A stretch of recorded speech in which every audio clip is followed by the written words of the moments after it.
hope this video finds you well. Last week we talked about boundaries and how it's not enough just to put them down. As with everything in life, it's all about balance. So today we're going to look at the difference between healthy and unhealthy boundaries. A boundary is a place where two people meet. You can think of it like a cell wall. Energy flows inside the cell, but it also flows between cells, just as it flows between people. Hi, I'm Nikki Green, a sexual marital therapist, affairs expert, and the co-founder of the Academy of Lasting Love. If we share too much, our boundaries become porous. We don't know where we end and the other begins.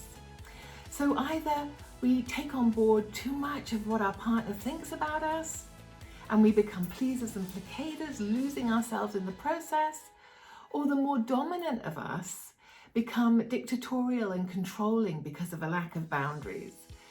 And we think that we know what's best for the other person. Porous or enmeshed boundaries make us codependent on our partner. They allow us to feel connected, but not self-directed. If we share too little, it's because our boundaries are too rigid. We tend not to let others in, and we don't share ourselves with them either. Rigid boundaries make us independent of our partner. They allow us to feel self-directed, but not connected.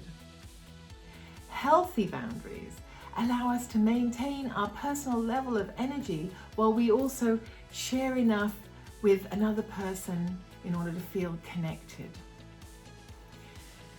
Healthy boundaries allow us to be interdependent of our partner so that we can both feel connected and self-directed. Being a recovering codependent myself, I can completely relate, and I found it really helpful to get a little bit more clarity on the different roles. So first, let's take a deeper look at the porous or enmeshed boundaries.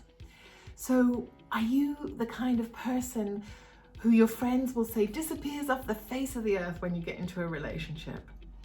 Do you tend to take on too much, where you feel overly responsible for someone else's feelings and you become drained in your effort to make them happy?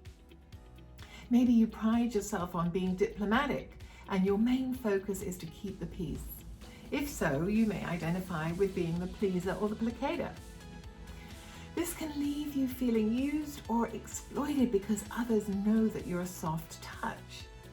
Often appearing to others like a martyr, you feel bitter and resentful, and you may even feel entitled to badmouth them behind their back. But if they knew that you were doing that, do you think they'd see it as too high a price to pay for your help?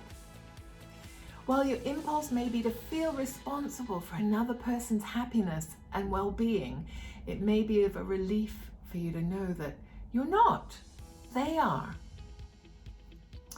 Or maybe you're the one who often finds yourself in the position where you feel that you know what's best for another person.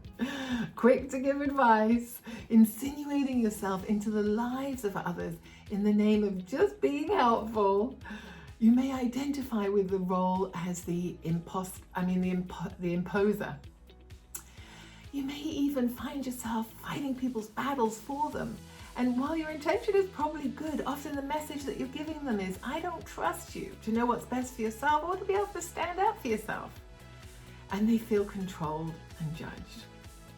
Often, just like the pleaser placater, imposers can feel overwhelmed too, exhausted from taking on too much, and resentful that the other isn't doing what you're telling them to do because it would just make everyone's life so much easier. You may also feel resentful that they're not thanking you for it either, as all that well-intentioned over-functioning requires effort, doesn't it? But if they don't ask for it in the first place, they're probably not going to feel grateful for it. Just like the pleaser placater, it may be a relief for you too to know that you are not responsible for another person's happiness and well-being. They are. For both parties, staying in your own business, not theirs, and putting down loving boundaries when they try and control you is the antidote to codependency. As you transition into someone with healthier, loving boundaries, you can, of course, be of huge help in just bearing witness to somebody's fear or pain without needing them to be fixed right away. Most of us feel afraid or ashamed of our negative feelings, and often we don't feel entitled to them. So just by bearing witness and nothing more, you give them a much needed acceptance that it's okay for them to be feeling what they're feeling. Also, when you don't give them solutions, the implicit message is, I trust you to know yourself better than anyone else, and that you will come up with the solution once you've had the chance to explore. That trust is huge, just as the permission to feel the feelings is. Now let's explore rigid boundaries. You know, maybe you couldn't relate to those guys with the poorest boundaries. Maybe you're the type that likes to mull things over in your head rather than talk to your partner about it, especially if they're involved. Have you experienced partners as being too emotionally needy? Or have you been accused of being sort of secretive or difficult to get close to?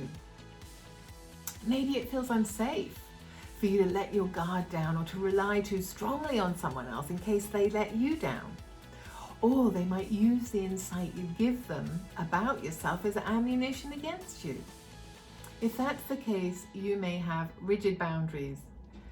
When we had a difficult or traumatic childhood where no one made it safe just to be open and be ourselves, we can develop coping strategies that serve to protect us then, but they prevent us from fully showing up now for someone who actually isn't out to hurt us. Often this fear of opening up in case we get hurt ends up becoming a self-fulfilling prophecy. If only one person in the relationship is sharing who they are, warts and all, they can end up feeling too exposed and ashamed of their humanness, if that's not reciprocated. It's also very easy for the partner who's hiding their vulnerability to then feel superior and to then pigeonhole their partner as the needy one or the hot mess in the relationship. And this can lead to a lot of resentment, depression, and the end of the relationship. Life can be very lonely for people with rigid boundaries, but it may be helpful to know that just as once you created those boundaries, you can also transform them into healthier ones where it's possible to feel self-directed, protected, and connected all at the same time. The antidote to this, funnily enough, is both the opposite and the same as the codependence that we talked about before. Unlike them, you'll want to show more interest in your partner and share more of yourself with them. But in order to feel safe enough to do so, like them, you too have to become really good at putting down loving boundaries.